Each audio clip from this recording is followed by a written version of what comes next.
You had the willingness. You wanted to change.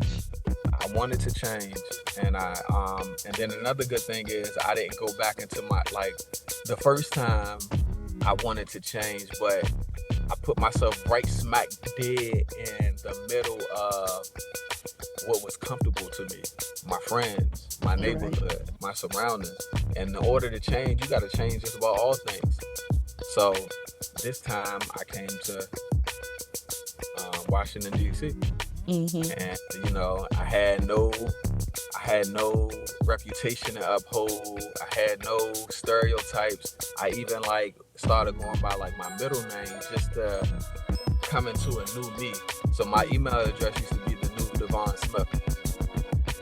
And when I applied for my job, that's the email I use. And like, yeah, so it took a whole mindset change, a surroundings change, and the circle change like completely. Yeah. And it worked out for me for the best. Welcome to the Friends in Beauty podcast, a safe space for ambitious beauty industry creatives to have real talk, get authentic answers, and practical tools to grow their businesses. Join me every week as me and my special guest reveal the keys to longevity and success in the beauty industry, from the ups and downs of their journey to the nitty gritty of their struggles and triumphs. We're spilling the tea on it all, and most importantly, having fun while doing it. You ready? Hey, what's up? It's your best friend in beauty, Aquia Robinson. Welcome back to another episode of the Friends in Beauty podcast. I am so happy to have you here, and I hope you're listening to this episode in high spirits and in good health. Now, on today's episode of the Friends in Beauty podcast, I welcome Dimosha Smith to the Friends in Beauty guest chair. So Dimosha is a traveling barber, the founder of CapeTown DMV, the DMV's top network of hair and beauty professionals. So welcome to the Friends of Beauty podcast, Dimosha. Oh, thank you, Aquia. I feel welcome. I appreciate it. I have to say this is my first time officially being on a podcast. Yay.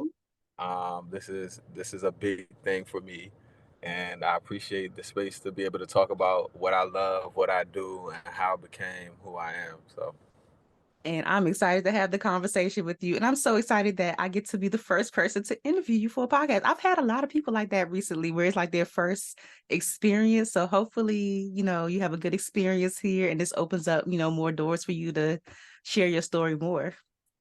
yes, I Yes. agree. Yeah.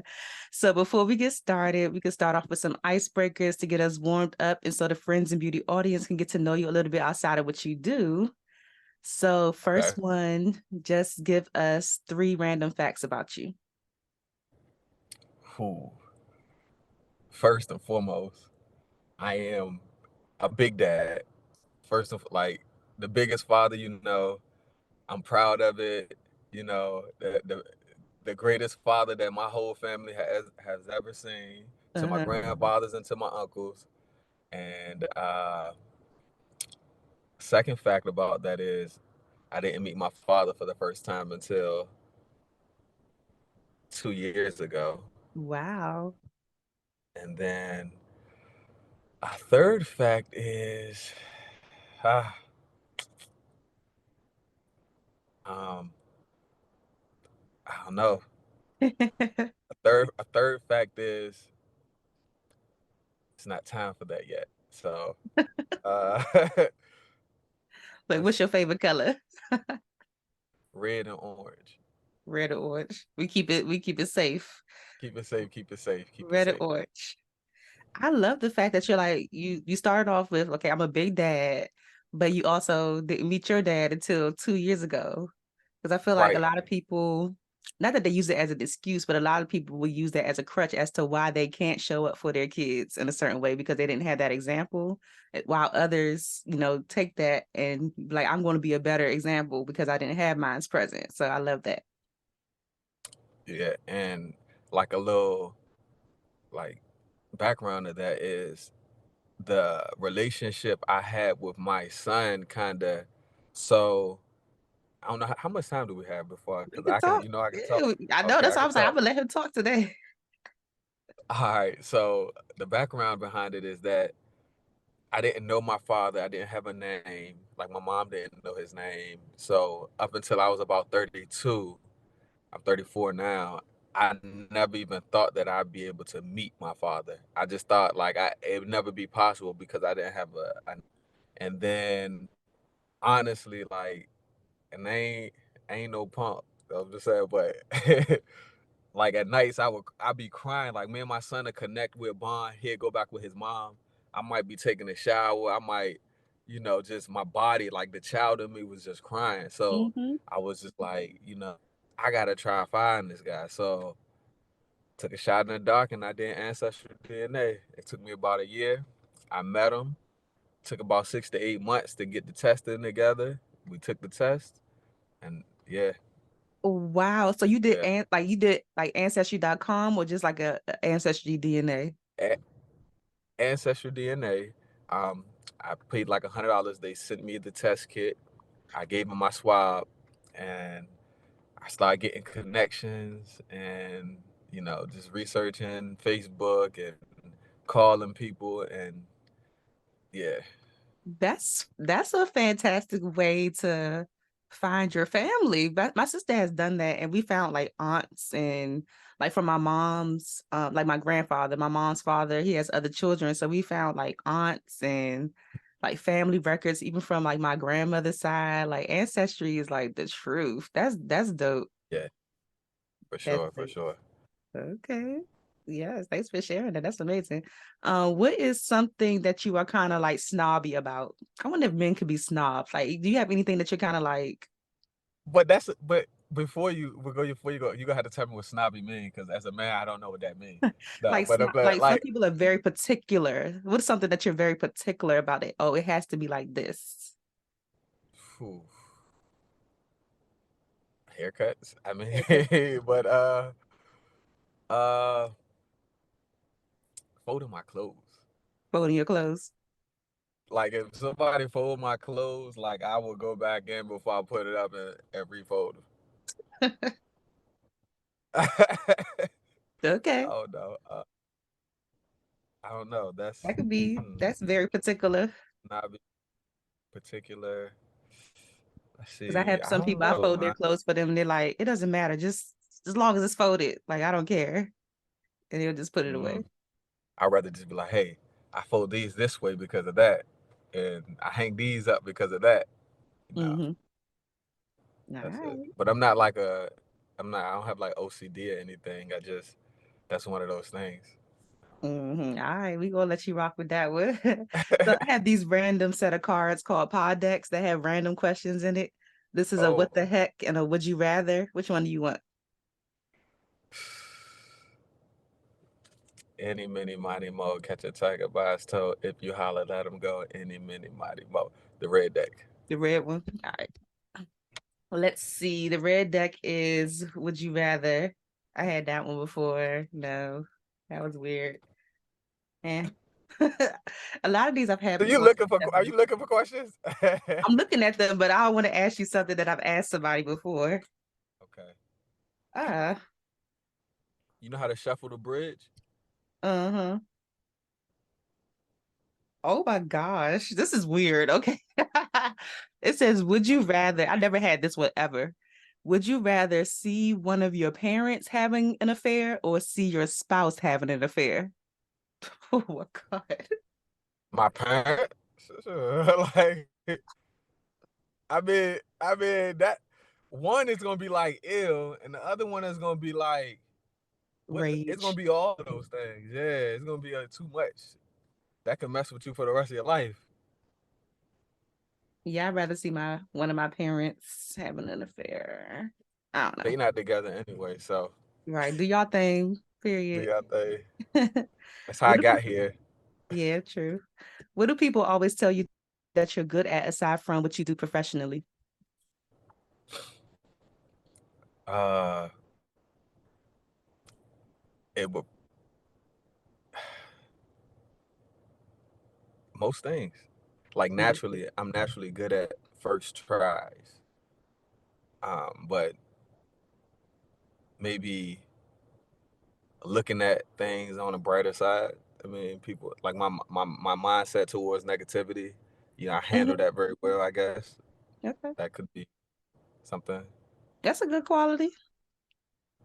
That's an Yeah. excellent quality. A lot of people are like pessimistic, so they look at things like the opposite way. Everything is like negative. They can't see the brighter side of nothing. I can't stand. I can't deal with those type of people. You can't But even get see, it's through with like them. it's a gift and a curse though at the same time, because it's like I look at, so things that are good, I'm always preparing for the worst. And things that are bad, I'm always expecting or looking at the good.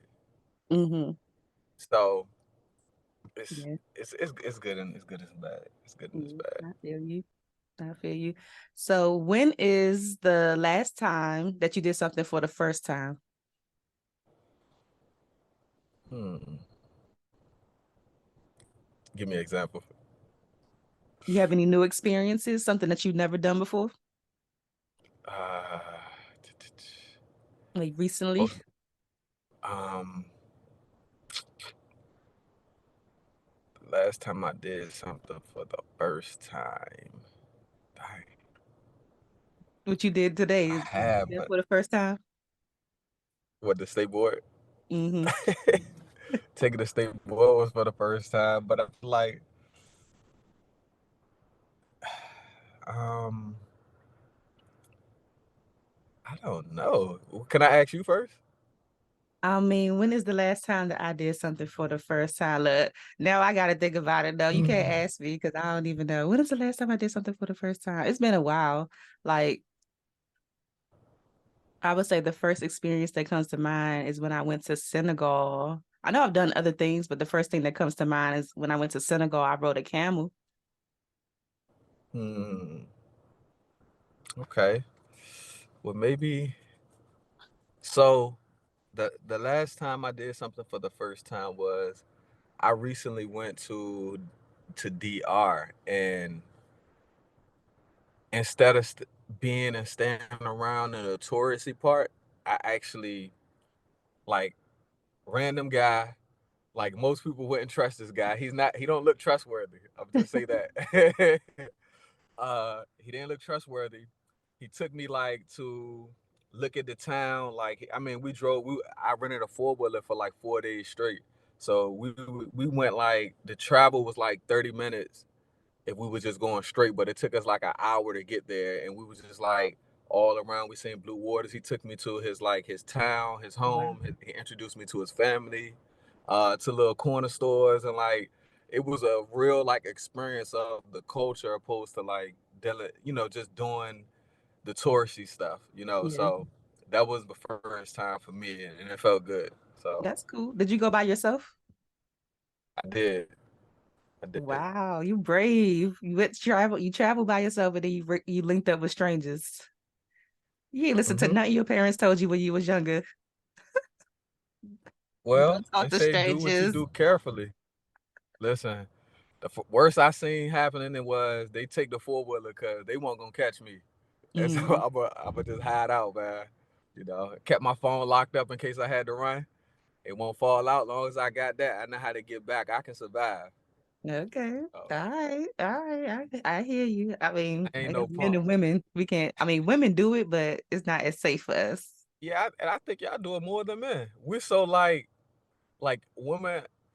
No, I'm not being biased here, but women are more like careless, not careless in the sense of like y'all don't care about anything, but like free. I say free flowing beings. Like, y'all would try out something, whereas men, our whole dynamic is to assess the dangers and assess the problems. What could you handle if something happened? You know what I mean?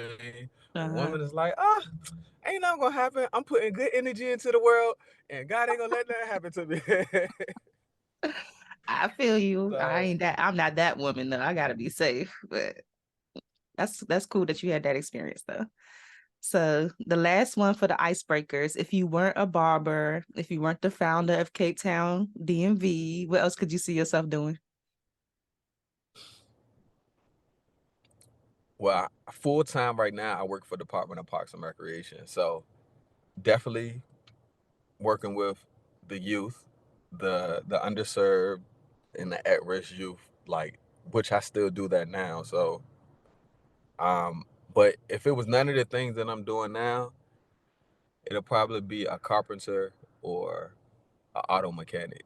That's just not. I'm naturally good with my hands and doing things and taking things apart. So yeah, Okay. I love that. I love that. Well, I'm so excited to have you here because we recently, reconnected at, Art All Night DC. I was just telling somebody this story yesterday. I was like, I was talking to him for a good like 10 minutes before I asked what his name was. And then I was like, I know you. Like, what? yeah, it's only one day. I Yes, know you. You used to come in my class. So y'all, Damasha used to come into my classroom all the time when I was teaching at Bennett. You were a yeah, barber student at the time, but I yeah. was teaching there. And should we tell them how we met? I don't know. That's fine. That's fine. So he used to date one of my friends Yes, yes. back in the day. So that's how I met him. And then he ended up being a barber student at Bennett. I was teaching at Bennett all the time. I used to see you all the time, but you look so different. I told you look so different now. The beard, the locks, you just Locks. transformed Yes, your whole look. yes. I'm just being authentically me. Hmm. And it's No Shave November, so I haven't done anything but trim the hair off my lips. So Wow. Okay. People uh, still doing that, huh? well, it's only right that I do it as a barber and try to urge my clients not to though, like because I'm trying to still make some money here. So Okay. Hey, what's up? I know you're enjoying the episode, but I have to put you on to Friends in Beauty's newest community, the Trailblazers Club. The Trailblazers Club is a place where success not only leaves clues, but becomes a tangible reality for beauty pros just like you. See, a lot of my friends in beauty are so talented and so skilled at what they do, but they lack the essential business skills that are needed to grow and sustain their businesses, or they lack the support that is needed to stay consistent to execute their goals. And that's exactly why I wanted to create the Trailblazers Club to be able to support you on your journey.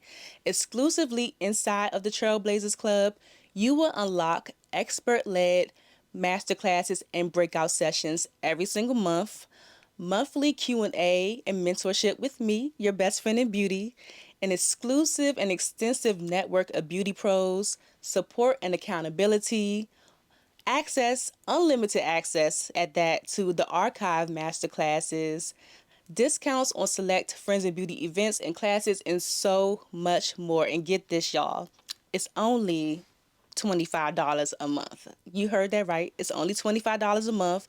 But you know how Fat Joe said yesterday's price won't be today's price, or, that saying, that's exactly how it's going to be. So you might want to get in while you can. I'll go ahead and leave the link down below, and your fellow trailblazers are inside waiting for you, and we hope to see you soon. Let's go ahead and get back to the episode. Well, when I met you, not when I met you, when I saw you again at Art All Night, I had no idea that you were behind CapeTown DMV. Cape So Town. yeah, I would love for Yes. you to share with us, what CapeTown is and how that all got started. All right. So if we go all the way back, Bennett Career Institute is what kind of built that hunger for Cape Town. If you want Okay. to be completely honest.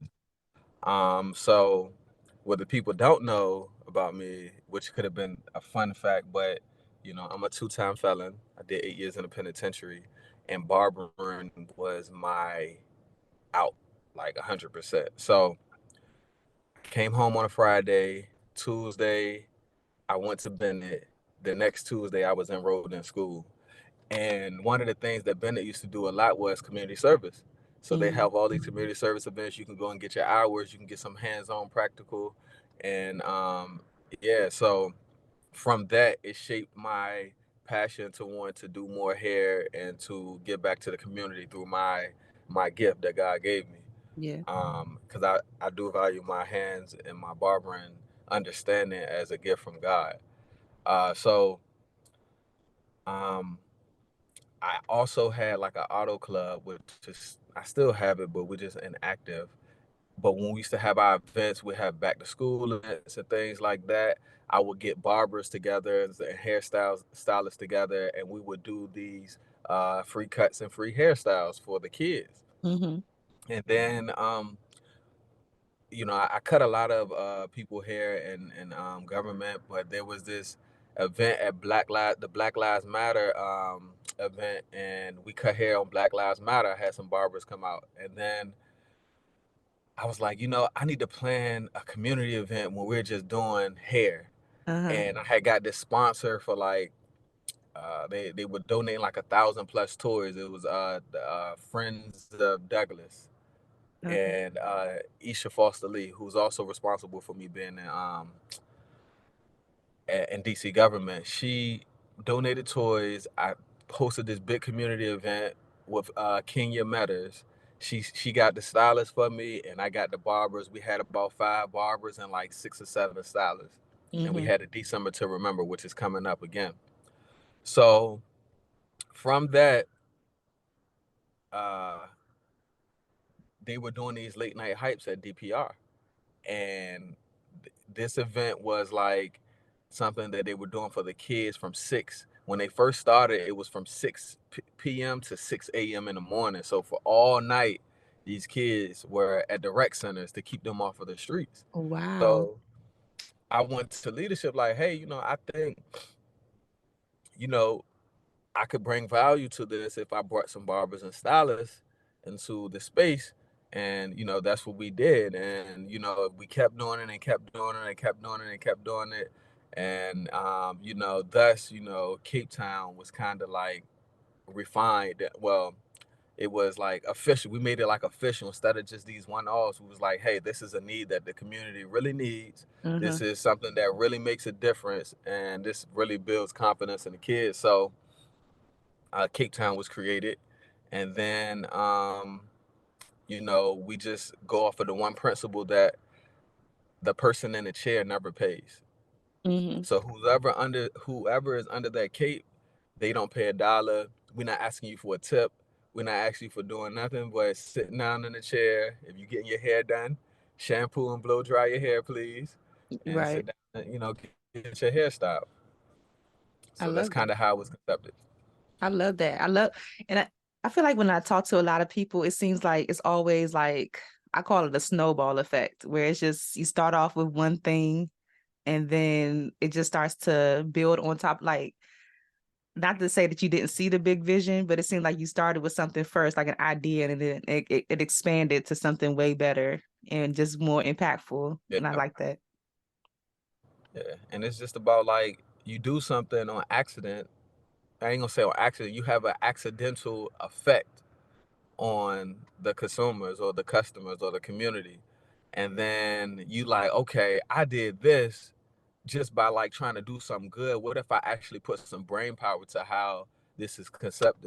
concepted, and then how it's implemented? I could affect more. I can change more if I, really take a focus on trying to do that. Yeah. And that's what happens. Yeah. What would you say to people? I come across a lot of people who have ideas, who want to start things, but they kind of talk themselves out of it before they even start. Like, oh, what if the community doesn't like this? Or what if nobody shows up? Or what ifs? Like, what would you say to people who have an idea or who have a passion for wanting to do anything, whether it's helping the community or just, I don't know. What would you say to them just to get started? Um, Data, Mm-hmm. recording data. Like if you record data and you take this mindset that, hey, as long as I could progressively do more than the last time, whether it's 2, whether it's 3 people, then it's 5 people, then it's 10 people, or whether it's 5 people and then the next time it's 5 people, but you only had 2 vendors. Now you got 4 vendors. Like as long as you're monitoring the data, the numbers don't lie, and you're, in like a Nipsey hustle type of mind frame of like a marathon and not a race. Like what are you rushing for? Like who are you rushing for? I say Like that all the that's time. yeah. Like and when you actually step back and think about it, like dang, what am I rushing for? It's not really even that, you know. So that is would be the thing that I say could help you get over failing, because you wouldn't fail that way. You would just really pay attention to the data. Like data would tell you what you're missing. Data is telling you what you need to add. And goals. Like most people start off with goals starting today. What I got to do tomorrow, then I got to do in 2 weeks, then I got to do in a month, and then I got to do in a year.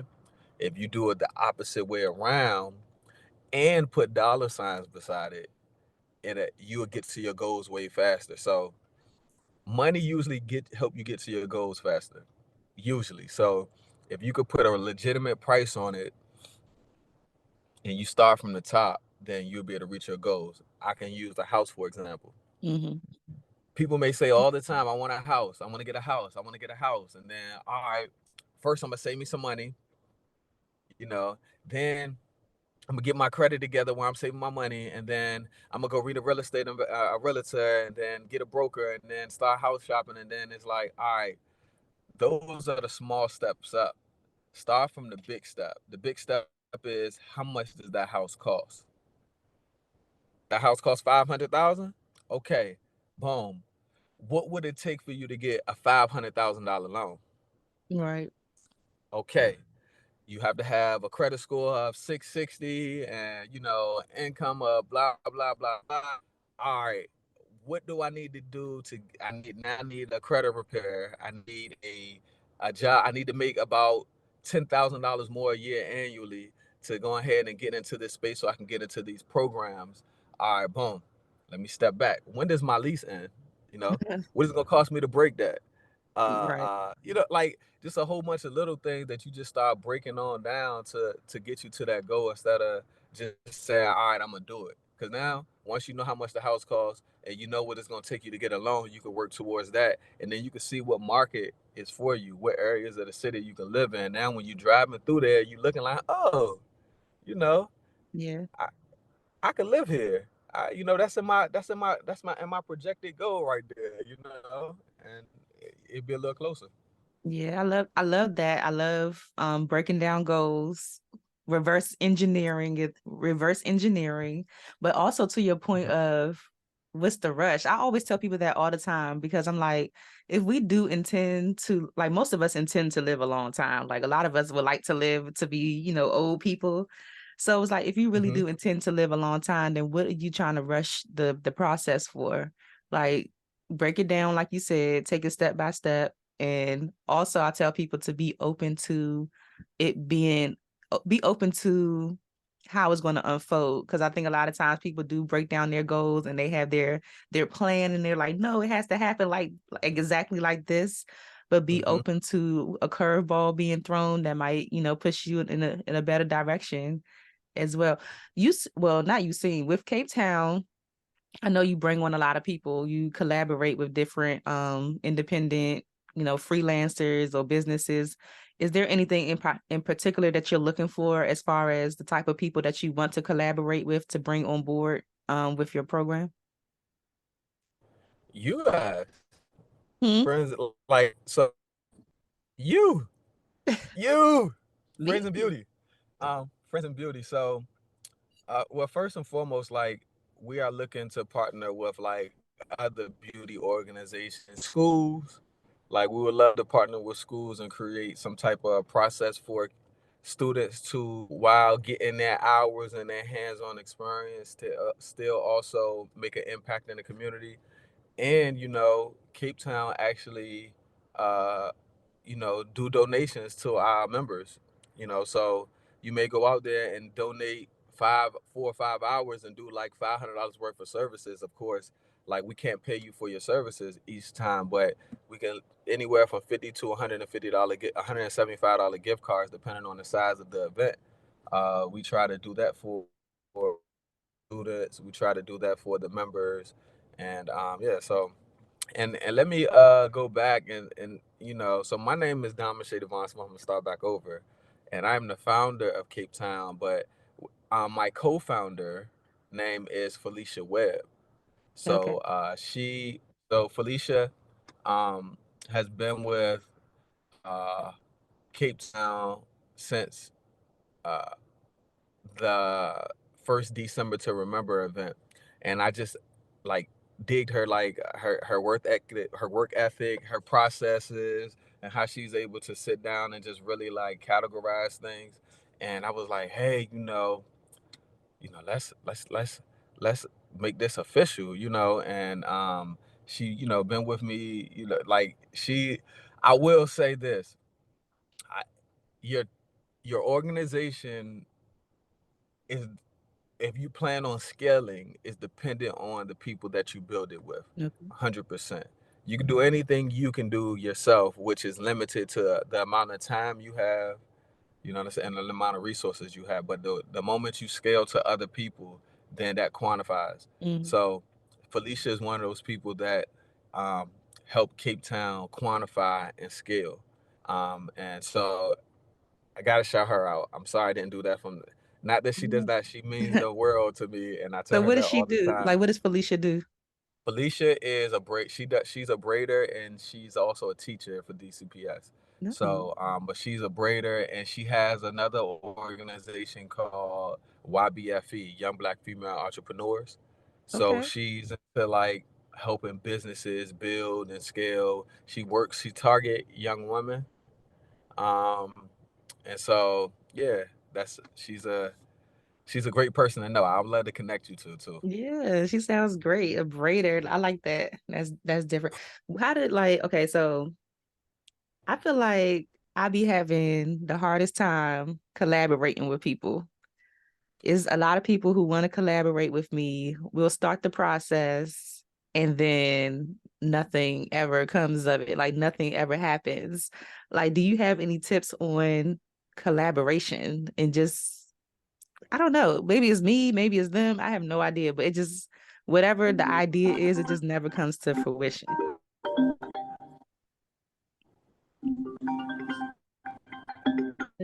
Real time.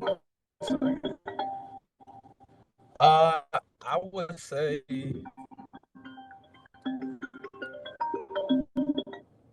I would say for collaboration, sometimes we meet organizers, organizations, business owners, and because of what we see, we assume that they're a great communicator. They are a great organizer.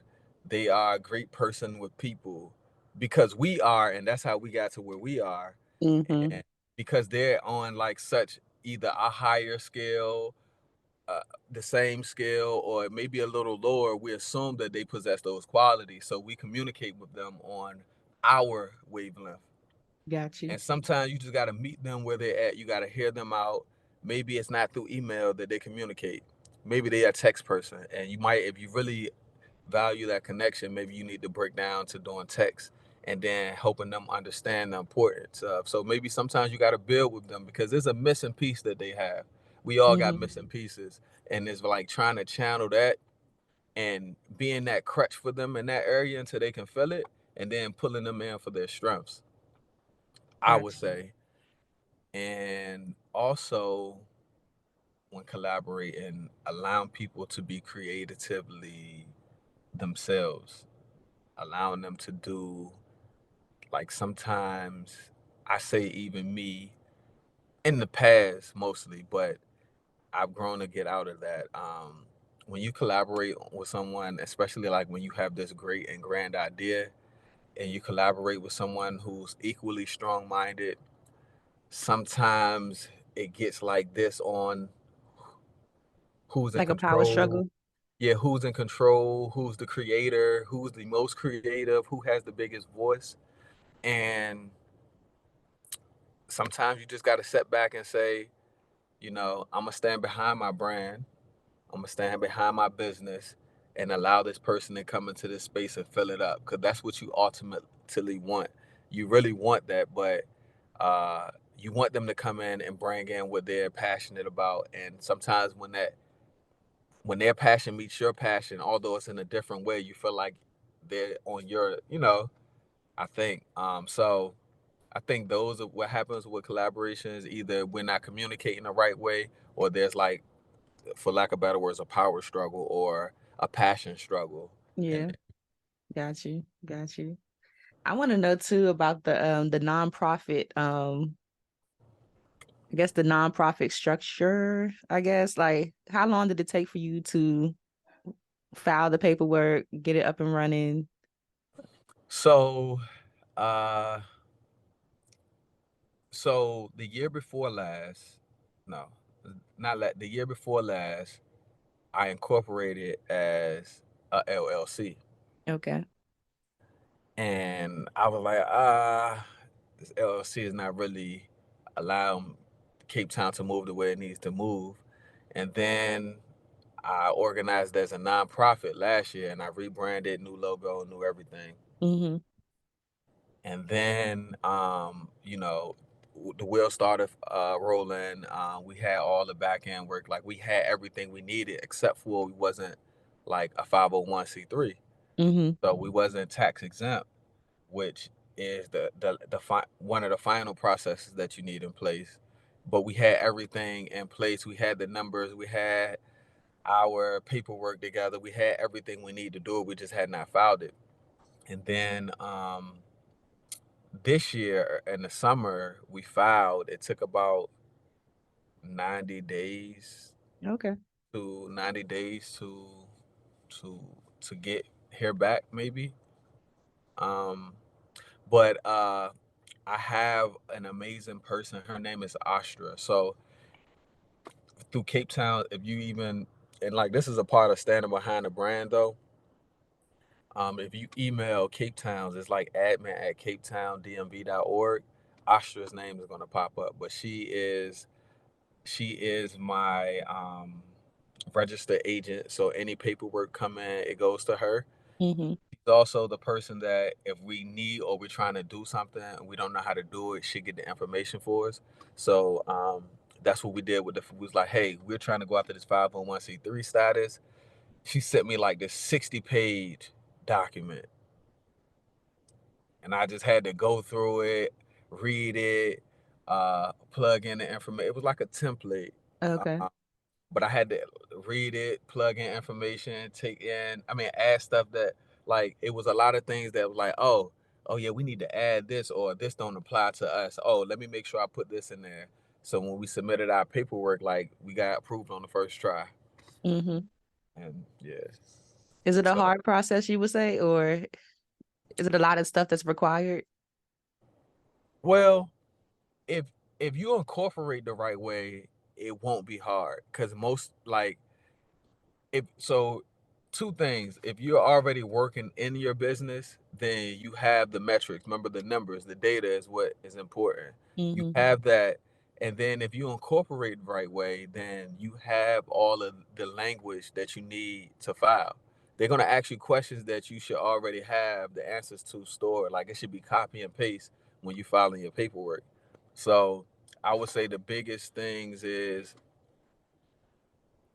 um, you know, who you organizing with, your board members, um, your dissolution clause, just in case like everything breaks down. Like, what are you going to do if you dissolve your business?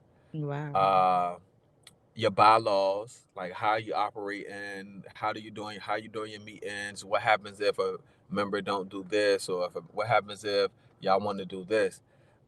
Having your vision, your goal, and there's one more thing: your vision, goal. We got like a little, a mantra, like, Okay. What's the mantra?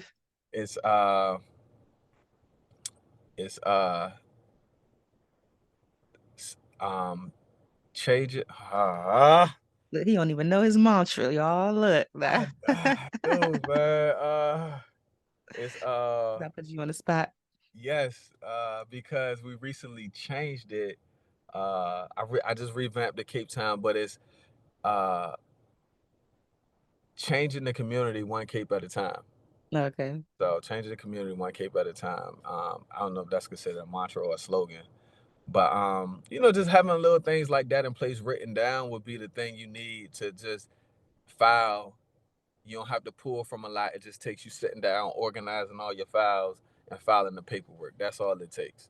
So, So what was but the difference between like what you wanted to do? What were the things that you were constrained or like constrained from doing with an LLC versus a nonprofit? well, all right, optically, right? LLCs just, and this is just me, LLCs versus nonprofits are a little more um, selfish. Because I mean, the moment you create a nonprofit, like you no longer have ownership of it for real, for real. Like, of course, you're the founder, you're the controlling of it, but like you can, if you're on the executive board, I mean, if you're on the board, you can get voted off, and if you're in the company, you can get fired. So Mm, it's really about giving your vision to multiple people and allowing it to grow. okay. So I think when you're going after like grants and funding and things like that, it's easier to pull from a nonprofit than the LLC. Okay. Got you. Um, so that's the biggest thing. And the grants that I wanted to go after, I think like just that, and it could have just been me. That's just how I look at things, you know. But you know, your energy putting into your business is what is displayed on the other side. So Mm-hmm. I don't want to be selfish. I don't want to be perceived that because I just say I've worked with some LLCs in the community, and when I work with LLCs, they're coming to get paid, you know, Right. and the true nonprofits are coming to give. Hey, I know you're enjoying the episode, but I need you to do something really, really important for me, like right now. I need you to leave a 5-star review on Apple Podcasts and let the people know how much you love the Friends of Beauty podcast. See, in the podcast streets, I'm going to let you know something.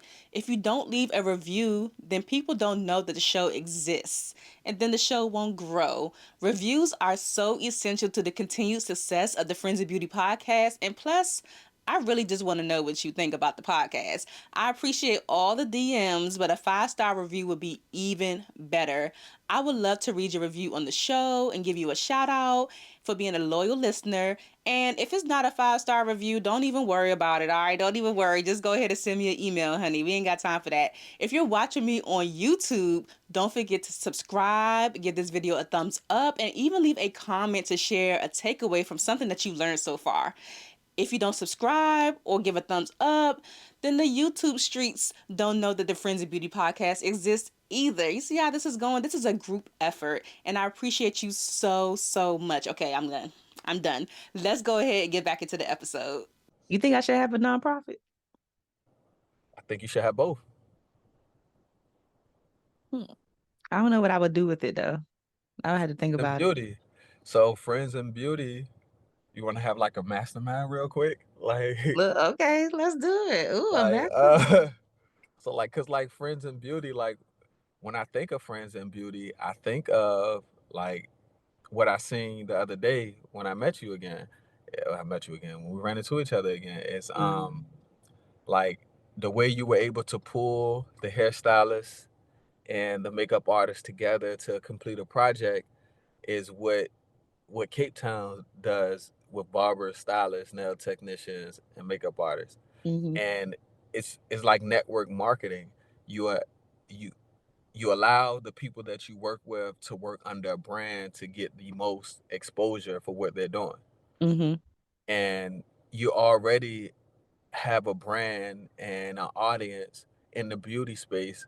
Why not allow yourself to be able to um, do more in the community of beauty through mm-hmm, your nonprofit? You know, without chasing the dollar, you could chase grants, which will help you help your community, whether it's in the literal community or whether it's in the beauty community. That's just how I view nonprofits, because you not it's not for you. yeah. It's for the people that you're working with. That's just how I view nonprofits. So you're already in this space. You're already highlighting people like myself and Mm-hmm. like the people that were there that day. And you know, yeah, why not nonprofit and get exemptions for what you're doing already? Hmm.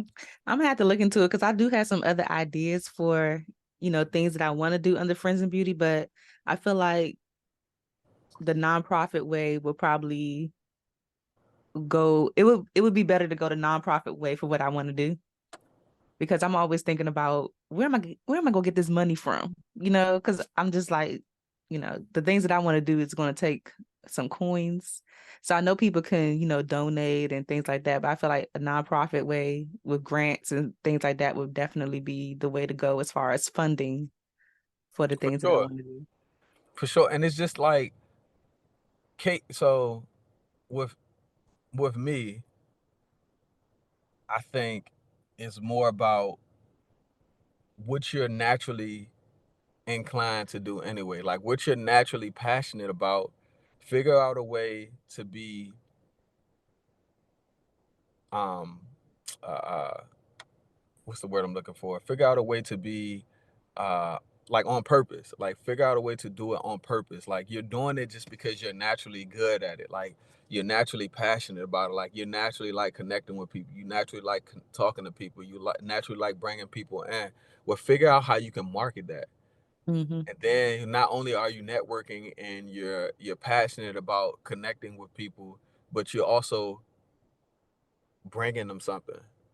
Mm-hmm. And that's what really builds your and keeps your connections going. Like what do you all right, what if like I was like, hey, um we just got this grant that allows us to do XYZ and we need some exposure. I see you networking with me. Like, how about we pay you XYZ? Like, we're already connected naturally, like Mm-hmm. just off of natural what we're doing. But what if I was able to come to the table with some funding to help you do some things, which would then help you build your business and scale your LLC? Yeah. You know what I'm saying? So Mm-hmm. that's just how I view it. You 'Cause I just feel like people, when they think about nonprofit, they think that you can't make money, from a listen. nonprofit. You can so as a nonprofit, I can buy real estate. With a nonprofit, I could charge people. The only difference is I cannot use the grant money and the money that I'm making for personal gain outside of the beauty world. Now, granted, I could pay myself Mm-hmm. for my services, right? But I can't pocket all the extra. The extra goes back into the account. Right. If I get real estate, I can't go buy a house to live in, but I can buy a salon suite for all the stylists. That's still real estate. You Mm-hmm. know what I mean? Like you could, and so you still marketing, you still increasing the value of the business. But the thing about it is, if you look at it as not what can I do for myself, but what can the business do for me, and what can I do for the business, then you get a whole lot further because like the bigger friends in business, the bigger friends in beauty get, the bigger those people associated with and get and the exposure that they get behind it. And you just looking for to grab the hem of that coat, for Mm-hmm. whatever the organization is, you just trying to grab the hem of that and get saved by that. That's it. Don't Okay. so Look, my wheels are turning now. I'm gonna have to do my research and figure out, exactly what I want to do. How'd you go about choosing your board members? Or is it board members or board of directors, you said? yeah, so board members, but uh board of directors, board, you got different terminology that you can use, but I went based off of like the people that, granted, the members you start with won't be the members that you end with. Mm-hmm. Mostly when you first start, you need a select amount of, give me 1 second.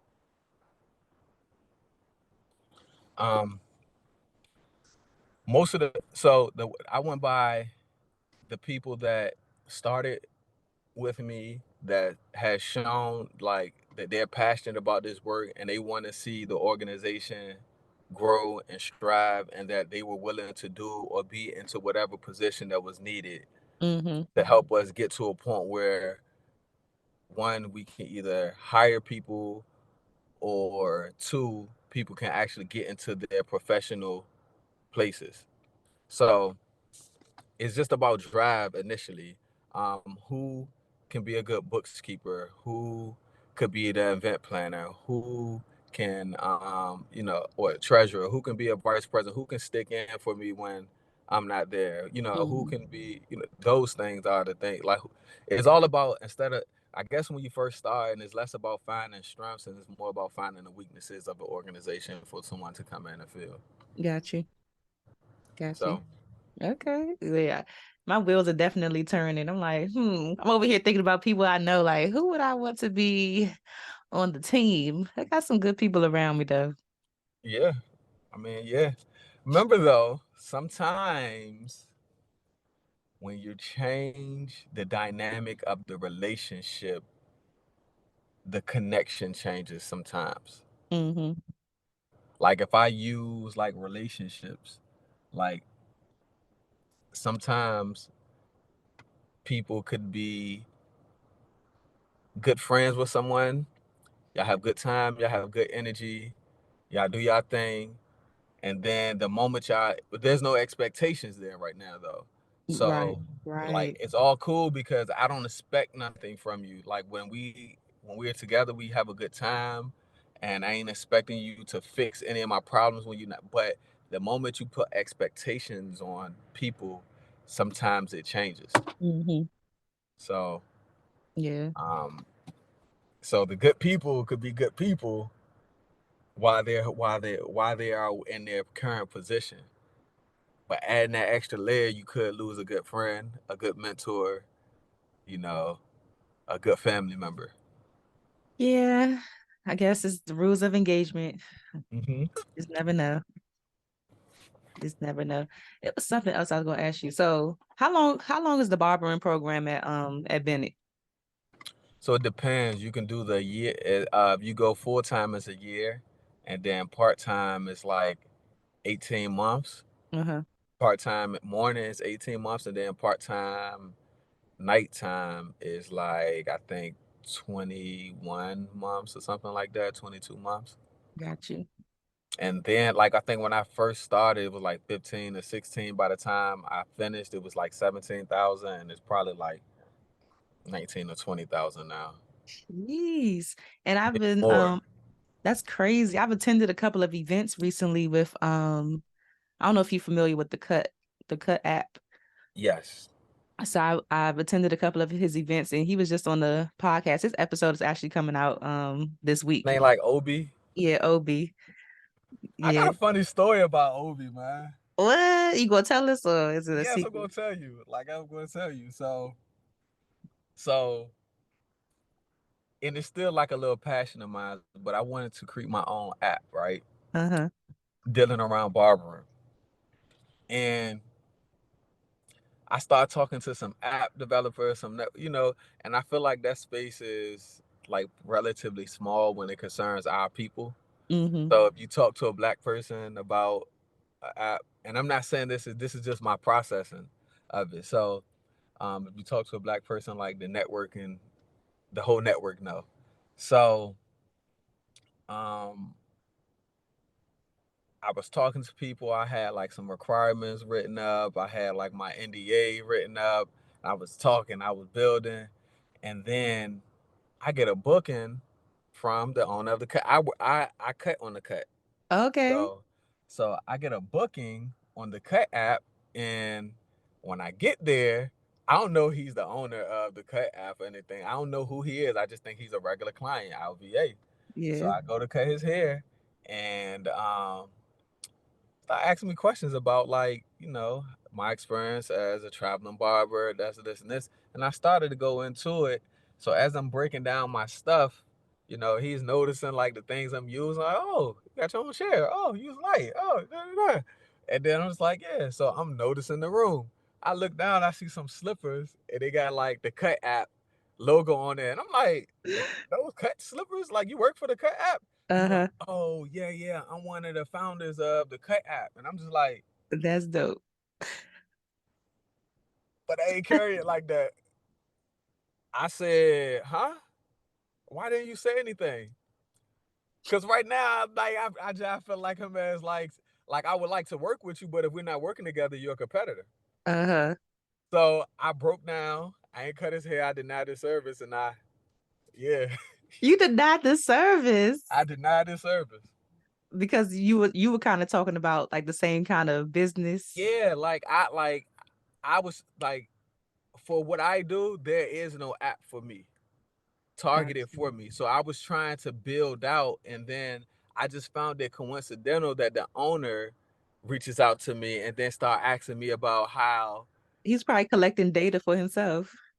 is that's how I felt. You know what I mean? Like, and I could be wrong, but if you was the owner of the Cut app and I'm the only, like, I'm the best traveling, I am the best traveling barber on the platform, Uh-huh. 100% hands, because it's the only thing I do, and I cut like, I got high clientele base, like very high clientele base. So I'm super serious. I'm super professional about what I do. So why not start the conversation off with, hey, my name is such and such and such. I am da da da da. Because then I'd have been more like, okay, well, before I talk to you about this, let let me, break some things down so we can get an understanding. Because I wouldn't want my ideas to be, taken and It'd been a using. good collaboration. They could have It would cut have that been a man hair real could have been a good, and he great would have been like, "I'm gonna collaboration. help you with that." I text him, I emailed him or something later, and never got a response. And I still think I got a value to it. Like, it's a mil. Like, I've been even like contemplating going to Style Seek because there's a million things. Like, I got a friend that when he travels out, he drives trucks, but whatever state he's in, and he wants a haircut, he'll let me know the state. I go on Style Seek. I create an account, and then I find the barber for him because I got the eye to look to see, like, all right, he just using a whole bunch of products or enhancements he can't really cut his Got you. line cricket. So I line him up with a good barber. But through that process, like, I know one day he asked me to change the appointment. Like, the rescheduling option is just like next to none. But there's things on the app that I felt like if a true person that was really looking to scale their business for a different type of barber, they could really, get to that next level. But he didn't want to do that. So I'm not gonna be like salty about it, but that's actually the story that happened. Like, I can't lie about it. Like, that's what happened. You should. I'm a reconnect y'all because he can help you. I was even when I talked to him, when I did his interview, I was telling him because he was just breaking down, how he even got to the point of wanting to do an app because he's not even a barber. He's not a barber or anything. He's just a regular client that has a tech background. Right. So I was like, oh, that would be a good idea for locks, like to do an app like that for locks. And I was like, maybe we need to, you could help me out. Like, man, listen, the concept that like, even if I told someone half of it, the concept that I have for it is like crazy. Like guaranteed, like, especially for a app that has like users, and it has like promotion. So they got users, they got client, they got barbers. Like, it go to He's the like, next level, man. It go to the next level, man. I promise you. I ain't even. But anyway, like, if you can make that connection, I appreciate it. I still talk with him, and I think it's worth him knowing why I felt the way I felt. Like, it wasn't just a biased thing, but um, that space is real small. mm-hmm. The space is very small. So, Yeah. I was gonna tell you I went to a couple of his events. I know he has some kind of scholarship program now for barbers because of the oh the yeah, cost of what it the cost of yeah, barbering school, and then I, also some recent changes were made as far as like the Board of Education, hmm where it may possibly take away funding for people who want to go to cosmetology school and barbering school. So it was like it's as expensive as it is. The people who want to attend these schools, they don't necessarily have the money to pay out of pocket right. to attend these schools. So his events have kind of just been shedding light on that. And now he has like a scholarship program under the cut to provide like a scholarship for people to attend school or to help with the funding. Cause I had no idea it cost that much. Yes, it's not so when your barber get his license and his price go up, He's saying, "Hey, I paid for this. I went to school for this. I gave time and money towards this. My price goes up. It's not for free." Yeah. So I mean, I guess there's some type of programs, but that even takes some time, energy. So barbering is not cheap, man. So what is the state board for? So you finish barbering school. Is that something that you have to do to get licensed, like the Yes. state board? So you go to barbering school. You in DC, you have to complete like 1,500 hours. Like in other some states, it's like 1,200. So they consider us like barber stylists because we actually learn how to do like hair, like curls, and I maybe hold on. We learn how to do 9-part sections, and we learn how to do curl wet sets, and yeah, a lot of things. So like even doing our practical, they'll call the barbers over to the The cosmetology cosmetology side. sides to do Yeah. some of the older women hair because they Oh, getting wet sets. So we get 1,500 hours. Once you get your 1,500 hours, you take your test in school, you get your certificate. With your certificate and 1,500 hours, it allows you to go to take the state board test. got you. Okay. All right. Well, I'm glad I did makeup. Shoot, I'm about to be taking all them tests and all that stuff. Shoot. Yeah. I'm Yeah. glad I did makeup. Mm. Dang. So I want to circle back because one thing that you did mention earlier, you brought up the fact that you were 2 times incarcerated. Yes. And I think when I saw you the last time, you was like, I had met you like right after like you had just came home for the last time, the final time. Yes. So what is it? What are those decisions that you made that landed you in prison? So like just I was just a bad little kid, man. Like just up to no good. I had some guidance, but I wasn't taking it serious, and just like I was a little, I don't know what to call it, but I got into a shootout with, like, the first time I got into like a shootout with some people from Richmond, and Hmm. then Where the are you second from? time I'm from Newport News, Virginia, Okay. and the second time I got caught, I got pulled over and had a firearm in the car, and then that gave me a mandatory 5 years. So in total, I did 8 years in a few Mm, months. got you. Um, but yeah, so just being in the streets, no guidance, no real, no no no outlets for real. Like Newport News, there's nothing there. So yeah, that's kind of what got me in there. And a Hmm. whole month of like I've been to juvenile detention like 4 or 5 times. I was in a group home when I got arrested. They tried me as an adult. I was 17. Hmm. So I went to juvenile detention. I turned 18. They put me in the jail. So just a history of like bad, man. Yeah. What changed though? What was it? Did something happen that was like a pivotal moment for you to change? There's a few things that I can tie to it. So one of the things I had realized was that, you know, so when you're doing time with your brothers, I call them your brothers, you have war stories, you talk about the highs and lows of life, like you talk about your life. That's all you got to do is talk about your past. Hmm. And it's always good when we talk about war stories, because I got a lot of war stories. But when people was talking about how they was living, where they was traveling, I realized I had no substance to my stories. And I Hmm. wanted to experience, I had no experience to life. So I wanted to change that. That was one thing. Two, um, uh, I was in the game. I was a blood. Uh, some people may say how you get out of the blood. I don't know. I said I'm done, but it ain't like I was just like, oh, I'm done. F y'all. It was just more like, yo, we say we're about the upliftment and the betterment of brothers. Well, I'm trying to do better when I get out here, and what I'm doing now.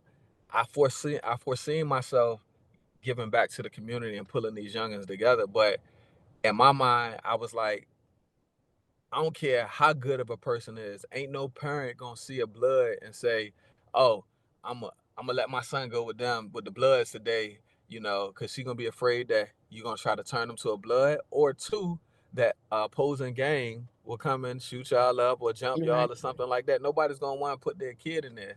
Mm-hmm. Secondly, nobody's. I can't go to no place and say, "Oh," they're gonna be like, "Oh, because you're a blood, I'm gonna give you a job." But it'd be way more places to say because you're a blood, you won't get a job. Right. And so there was a scenario that happened while I was in the penitentiary where I had like 18 months left. And one of the brothers, one of the blood brothers, they did something that like kind of forced my hand or would force my hand, although I'm about to go home. And I was just like, yo, these guys really don't care about positivity and change and the future. So Mm-hmm. like, why am I putting myself on the line for these guys when they're not willing to put their self on the line for me? Yeah, like you would fight with me. Yeah, you would do all this, but when I really want to make a change, is you gonna ride with me that way? You know? Mm-hmm. And so, and then the third and final thing, funny enough, is the Bible. Christianity. I'm not a Christian now. I'm not saying like, but it does have life changing capabilities, like Yeah. mindset changing. And I Mm-hmm. had like a few questions in that Bible that I really saw answers for, which I received. Some of the answers I received like a year ago, and some of the answers I received while I was in there. Um, and then the fear of not being able to come home and have a child, man. I feared that I would die before being able to see what I could create, the true Mm-hmm. creation. You know what I'm saying? So Yeah. those things, man, I just ain't want to go back in there. Yeah. Um, You had the willingness. You wanted to change. I wanted to change, and then another good thing is I didn't go back into my like the first time I wanted to change, but I put myself right smack dead in the middle of what was comfortable to me, my friends, my Right. neighborhood, my surroundings. And in order to change, you got to change just about all things. So this time I came to Washington D.C. Mm-hmm. and I had no reputation to uphold. I had no stereotypes. I even like started going by like my middle name just to come into a new me. So my Yeah. email address used to be the new Devon Smith. And when I applied for my job, that's the email I use. And like, yeah, so it took a whole mindset change, a surroundings change, and the circle change like completely. Yeah. And it worked out for me for the best. That's great. Like when you came home, the final time, did you have a hard time readjusting to everything that was out here? Readjusting and then also finding employment Mm, with your record. I did have, well, I don't know that I had trouble with readjusting, but there's one reason why. Because everything was so much different, I was readjusting to everything. Like, it's one thing to go back into your normal surroundings and then see that everything is different than how it was before. So you're expecting things to be the same. So it'll be Mhm. hard for you to adjust. But when you go into a whole completely new arena, it's like, I expect this to be different. I expect that to be different. I expect me not to know this. I expect me not to know that. So it was a little easier for me in that space. But um, employment was hard. I got denied a few times and I got discouraged a few times. But how I got my employment was volunteering. So I volunteered for like months before getting like a contract, and like I was a contractor for like uh 3 or 4 months, and then Mhm. I finally got employment. So volunteerism was my way to. Yeah. This is interesting because I have a brother. I'm just thinking about all the people. I mean, I'm pretty sure somebody that's listening to this knows somebody that's incarcerated or has been incarcerated before. And I have a brother that was incarcerated for like 13 years. And when Oh wow. he came home in 2020. And I don't know. I don't feel like he readjusted that well. I mean, he's trying, but it hasn't been that easy because then he got diagnosed with cancer. So going through health challenges, when he wanted to, get back out into the world and do things, it's like God was like, no, you still got to sit down, sir. So, and I also know somebody else whose brother is incarcerated right now, but I keep on urging him, like I'm looking for programs for his brother to get into because I like what you said, you come back out and you go back into the same environment, you're just gonna fall back into like old habits of what's Right. comfortable. So it's like you have to change your environment. You got to be willing to want to change and change your mindset and just remove yourself from the noise. And The norms and the noise. Like, is this person in DC? hmm A resident DC? well, Maryland technically. So DC don't do nothing for Maryland people. You got to be a resident. Which a taxpayer would say that's the way it should be. We pay taxes for us, not them. Y'all Yeah. come and take all our parking spaces. Nah. But so I mean, if he was a DC resident, it'd be it's a like it's so many programs here for returning citizens. Like it's crazy. Like some people even believe that there's more opportunity for returning citizens than it. Like it's almost like they feel like you got to go through something to get something. You But I know. also feel like it should be that way too, because it's like if people are really going to prison to be reformed, or you're expecting some people to come out, and then when they come out, it's nothing for them. It's like what is? I feel like it should be that way because not every first of all, not everybody that's in prison committed the crime. That's number one. Number two, it's like you have to believe that people can change. Like some people want to change and people can change. So it's like why not support them, with that? I feel like it should be resources. No, for real. I 100% agree. Um, and then it's just all about like it's like so at DPR, I'm the citywide coordinator for Young Men Future Leaders. So we had about 14 sites, and we got 150 plus kids enrolled in our young men that are in the programs. And one of the things I tell the facilitators is like, don't be discouraged by you consistently pouring and pouring and pouring into this youth, and then they go do what they want to do because you're the same way. You're going to do what you want to do when you want to do it, especially when you get the opportunity to do it. But it's about when you decide that you want to make that change, you have all of the information that you need to make the change, because just reaching one could change the life of 1,000. Mm-hmm. And I feel that way about myself. Like me alone, like I've been able to change hundreds of families' lives through the organizations that I've been able to run, manage, and my job. Like I've been able to really shape and change some things, some beliefs in some of these kids, some beliefs in some of these families. You know what I mean? And I inspire hundreds of incarcerated guys. They call one called me. The first call I got was from one of my brothers named Cedric, and he have programs and he used me as his example. Like, and I always say, like, if I fail, then I fail not just for me but for my brothers, because they want to come home and they want to know that they can. The craziest thing is you can come home expecting and wanting to do right, but if you expect that people think you're going to do wrong, Mm. it could tie you down. Wow. So I don't know. So it's just about reaching that one. All we got, we can be responsible for one, and I got one. My little son. That is my. How That's old why is I'm not. he? He's 5, Oh, wow.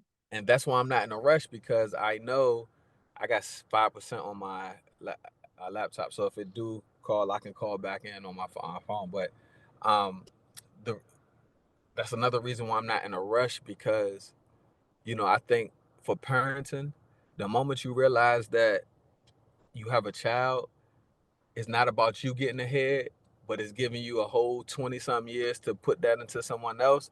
You get more time, you get more resources. And Mm. it's just about understanding, like, you ever say, if I knew what I knew now, then, Yeah. oh, well, that's where I'm at with my son. Like the other day, I was trying to figure out, like, I haven't figured it out yet, but how to help him understand that this is like that. Meaning, I was telling him, if you don't listen, you won't be able to get the rewards that people want to give you. And his example was he wanted ice cream, but he wasn't listening. So Saturday he didn't get his ice cream. And I was trying to help him how could I help him understand that this is an example of how the world would treat you. I haven't figured it out yet, but Mm-hmm. trying to help people understand what you know, like I said, is the hardest part. And like, even when we was talking about dealing with collaborators. So it's like my favorite saying is, and you could base it off of chess. If concept is king, then delivery is queen. And if you think about chess, the concept, the king, he got this one move he can do there, one move he can do there, there, and there, right? But he got the concept. The concept is him, Uh-huh. him being the last person. But the queen, Hmm. so how he delivers that plan, the night, you doing that L, like can't nobody stop him from getting to his spot. You know what Yeah. I'm saying? So that concept is nothing if you don't deliver it right. And Mm-hmm. so that's what I'm working on with my son. That's what I'm working on with the youngins. That's what I'm working on with these returning citizens. Like changing your mindset and helping you understand what I know is my number one goal. That is great. And just the way that you described getting time back like with your son, like being able to pour into him the things that you know now, that is the best explanation I've ever heard for having a child because I am not a part of that crew at all. I'm You like will be. anti, like, You ain't anti nothing coming children. out for myself. But that's the All right. best. If But because of the way you explained it just now, I'm like, I like that idea. I could like because of that, the way you explained it, I'm like, I could see myself having at least like one for that reason. right, and think about it. You want what you want. You want what you have, what you've done to survive. If you want to make a change, it has to be a continuous chip at the world. If Mm-hmm. you don't take that down to nobody that at least have to possess the same qualities that you have, then it won't. It may not make it that far. And I'll tell you another thing. There is nothing in this world more important than having a child. If you have the ability to, all right, give you an example.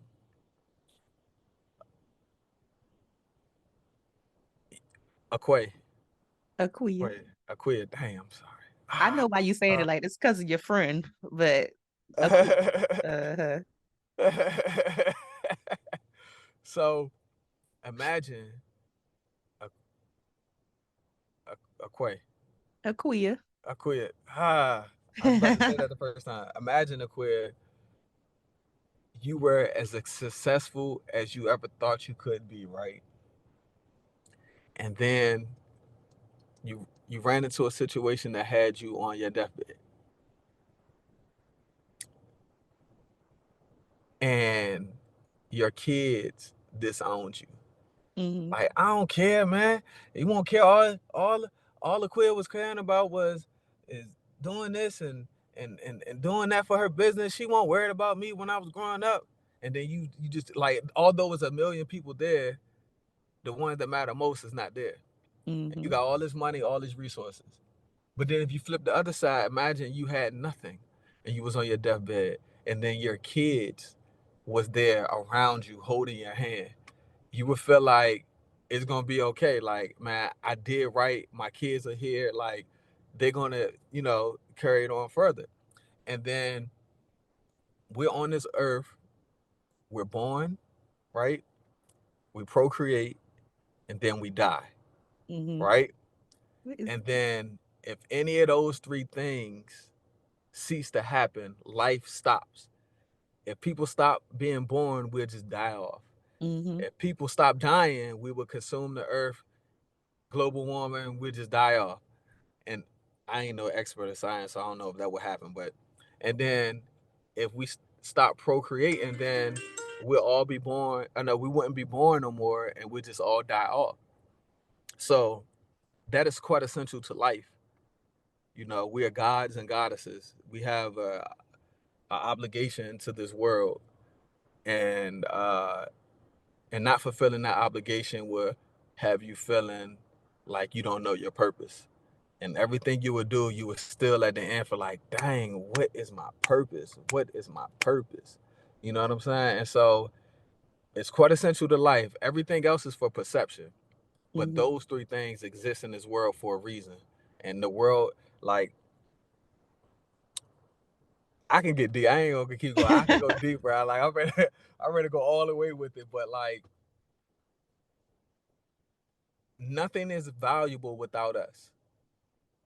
Anything you see, this cup of coffee Mm-hmm. cost me $6 or $7, right? But it's the only way to make it valuable if I feel like it's valuable enough to purchase. Otherwise, it's just a cup of coffee, and so that's up for perception. Mm-hmm. But we know the value of our children. We know the value of the new energy in this world. We know that for a fact. That's why we work so hard around it. And yeah, that's all I got for you, Quinn. Me and my 2-year-old cat gonna rock out for as long as she stays. Be ready. Just. I ain't rushing you. I ain't saying it's easy, Mm-hmm. and it's not. It's not easy. It's not. It's not always going to seem like the best thing in the world, but when you reflect back, it will always be the best thing in the world. Mm-hmm. You know what I'm saying? Yeah. Always. So Yeah. that's it. How much percent you got now?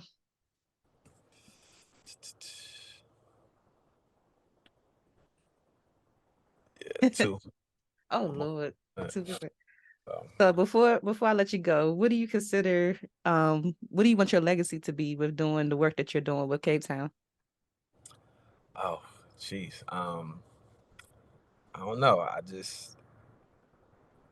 want my legacy to be that I was a great father, uh, and everything that I felt short in, I made a conscious effort to change it for the people that could have possibly fall short to in that same way. Mm-hmm.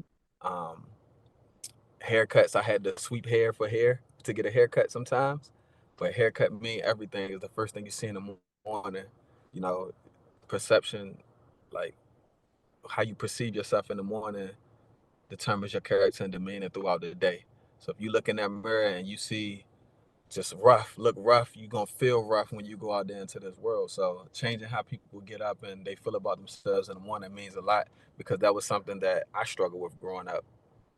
Being in Mm-hmm. these streets, carrying guns, shooting people, drugs, whatever, stealing cars, like all these things were things that I involved myself with, and my goal is to change that narrative for the people behind me.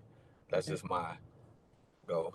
I And love my that. son, to make sure he don't have to go through what I went through. That was the first one. I've been excellent at that. Good. So, I love the intention behind everything that you're doing. Is there anything that's coming up next for you that you can share? yeah, so we on December 17th we have a December to Remember. It's our third annual December to Remember. It was really what Cape Town was founded on, and we give free haircuts, free hairstyles, nail services. We get food, toys, games for the kids, all types of things. You can think of it'll be at Check It Enterprise. That's 1920 Martin Luther King Jr. Ave. And yeah, come on out. So we'll be partnering with a lot of community organizations as we have before. We usually have like 15 to 20 partners on these events, and everybody bring what they have to give back to the community. So you want a free haircut, you want to meet Santa, get some toys, bring your family out, and enjoy the festivities. I love December that. 17th from 12 to 4. Check It Enterprise. I love that. December to remember. I love it. Okay. Well, before you go, hopefully before your laptop cuts out on us, I want to ask you the Friends of Beauty rapid fire questions. So whatever comes to your mind first, spit it out. Okay. So the first one, what are the top 3 keys to your success so far? Planning, energy, and drive. Those are the first things Okay. How do you measure your success? based off the goals I set. Okay. What's the best advice you've ever received? Um, It was around child support though. I mean, but it was because I give my son half of the time I pay child support, but a guy told me think about all the things and this past child support. But for the things that you have to pay a lot for that you want, just think about all the things that you pay for that you don't want. It'd be okay to pay a lot of money for something you do. Okay, look. What advice would you give to another barber right now who's just ready to give up and not seeing the results that they want?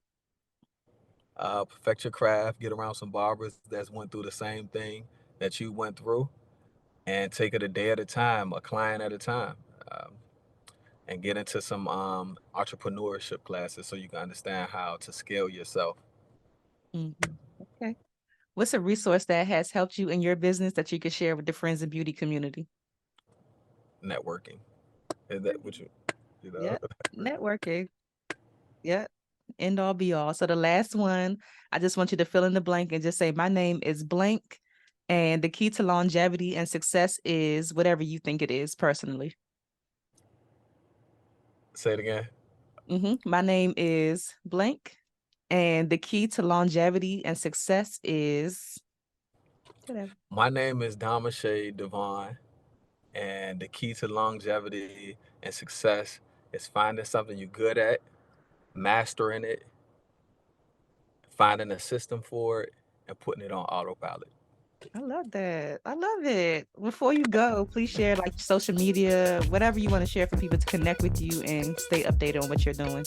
So CapeTown is CapeTown underscore DMV on Instagram. My personal page is intellectual underscore real underscore state. And then my barbering page is headliner underscore Dimosha, Dimosha.